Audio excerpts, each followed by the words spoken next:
కేంద్రంలో మోదీ అధికారంలోకి వచ్చి 9 ఏళ్లు పూర్తి చేసుకున్న సందర్భంగా ఈ నెల 17న పాక్లింగంపల్లిలోని ఆర్టీసీ కళ్యాణ మండపంలో పవర్ పాయింట్ ప్రజెంటేషన్ ఇస్తామని కేంద్ర మంత్రి కిషన్ రెడ్డి తెలిపారు.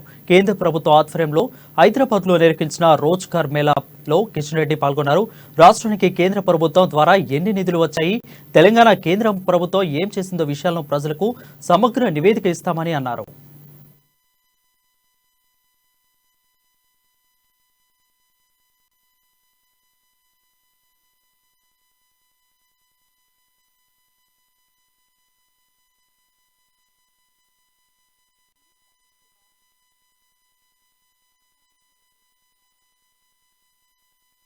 ప్రధానమంత్రి నరేంద్ర మోడీ గారి నిర్ణయంతో దేశంలోని కేంద్ర ప్రభుత్వ సంస్థల్లో ఉన్నటువంటి ఉద్యోగ ఖాళీలన్నింటిని కూడా వెంటనే భర్తీ చేయాలని నిర్ణయం తీసుకోవడం జరిగింది. ఈరోజు దేశంలో ఏవైతే భర్తీలు చేయాల్సి ఉన్నాయో వాటన్నిటిని కూడా భర్తీ చేయడం కోసము కేంద్ర ప్రభుత్వము చాలా వేగవంతంగా అన్ని మంత్రిత్వ శాఖలను ఆదేశించి మరి వాటిని భర్తీ చేసే ప్రక్రియ కొనసాగుతుంది. ప్రతి నెలకు 70 నుంచి 80 వేల ఉద్యోగాల భర్తీ కార్యక్రమం కొనసాగుతుంది. ప్రతి నెల ప్రధానమంత్రి స్వయంగా ఆన్లైన్లో వచ్చి అందరికీ డిజిటల్ మాధ్యమంలో ఈ యొక్క ఉద్యోగ నియామక పత్రాలు ఇవ్వడం జరుగుతూ ఉంది. ఇప్పటి వరకు సుమారు 6వ నెల ఈ కార్యక్రమం కొనసాగుతుంది. 15 ఆగస్టు లోపల సాధ్యమైనంత వరకు 10 లక్షల భర్తీలు ఉద్యోగాల నియామక పత్రాలు ఇవ్వాలని నిర్ణయం తీసుకోవడం జరిగింది. దేశంలో ఈరోజు అనేక కొత్త కార్యక్రమాలు, కొత్త ఇనిషియేటివ్స్ తీసుకున్నటువంటి నేపథ్యంలో ప్రభుత్వ ఉద్యోగస్తుల యొక్క సహకారం కూడా అవసరం.